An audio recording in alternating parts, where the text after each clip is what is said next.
The first documented slaves in the United States in the territory that is now Georgia arrived in September of 1526. There were 100 of them.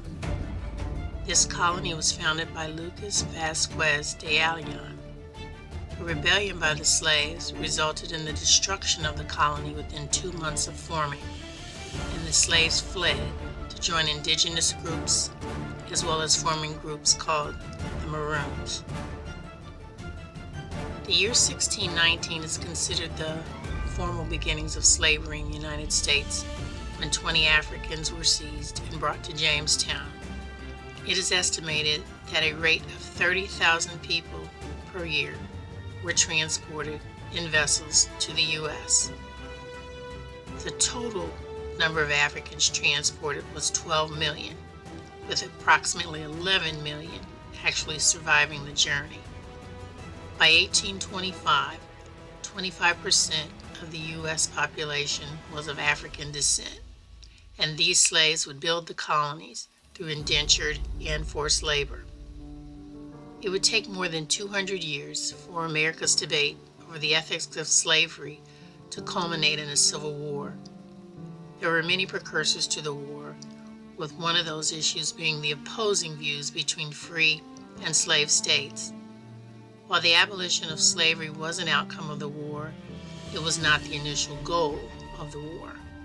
The war between the North and the South was fought to prevent the Southern states from secession. By the President of the United States of America. A proclamation.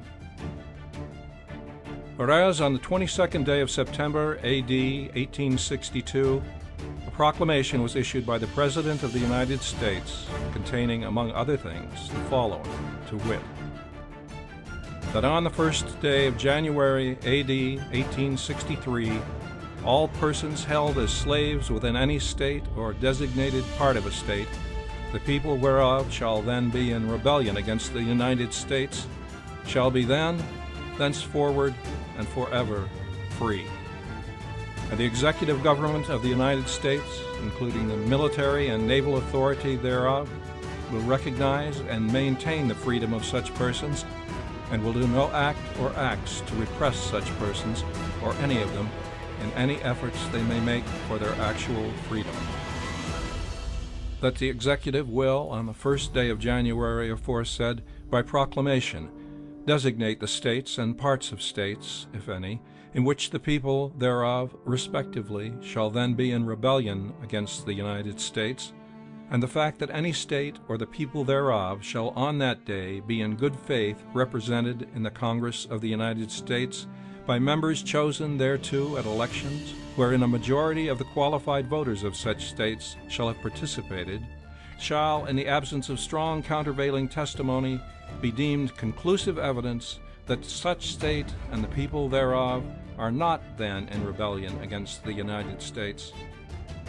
Now, therefore, I, Abraham Lincoln, President of the United States, by virtue of the power in me vested as Commander-in-Chief of the Army and Navy of the United States, in time of actual armed rebellion against the authority and government of the United States, and as a fit and necessary war measure for suppressing said rebellion, do, on this first day of January A.D. 1863, and in accordance with my purpose to do so, publicly proclaimed for the full period of 100 days from the first day above mentioned, order and designate as the states and parts of states wherein the people thereof respectively are this day in rebellion against the United States, the following, to wit: Arkansas, Texas, Louisiana, except the parishes of St. Bernard, Palquemines, Jefferson, St. John, St. Charles, St. James, Ascension, Assumption, Terrebonne, Lafourche, St. Mary, St. Martin, and Orleans, including the city of New Orleans, Mississippi, Alabama, Florida, Georgia, South Carolina, North Carolina, and Virginia, except the 48 counties designated as West Virginia, and also the counties of Berkeley, Accomack, Northampton, Elizabeth City, York, Princess Anne, and Norfolk, including the cities of Norfolk and Portsmouth, and which accepted parts are for the present left precisely as if this proclamation were not issued. And by virtue of the power and for the purpose aforesaid, I do order and declare that all persons held as slaves within said designated states and parts of states are, and henceforth shall be, free, and that the executive government of the United States, including the military and naval authorities thereof, will recognize and maintain the freedom of said persons. And I hereby enjoin upon the people so declared to be free to abstain from all violence, unless in necessary self-defense. And I recommend to them that in all case, when allowed, they labor faithfully for reasonable wages. And I further declare and make known that such persons of suitable condition will be received into the armed service of the United States, to garrison forts, positions, stations, and other places, and to man vessels of all sorts in said service. And upon this act, sincerely believed to be an act of justice, warranted by the Constitution upon military necessity, I invoke the considerate judgment of mankind and the gracious favor of Almighty God.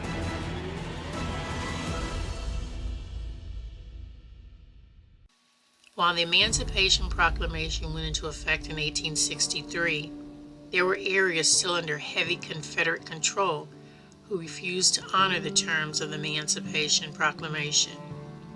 It would not be until June 19th of 1865 when 2,000 Union troops would arrive in Galveston Bay, Texas, to emancipate more than 250,000 enslaved black people. The name Juneteenth, or June 19th, was adopted to commemorate this historic occasion. There is, of course, a common myth that the slaves did not know they were free. They absolutely did know they were free. However, the horrific conditions of torture and degradation continued, forcing many to choose living over torture or death. It is documented that as late as October of 1865, some Texans still owned slaves, and a report by the Texas Constitutional Convention cited that between the years 1865 and 1868, which was after the Emancipation Proclamation, almost 400 black people were killed.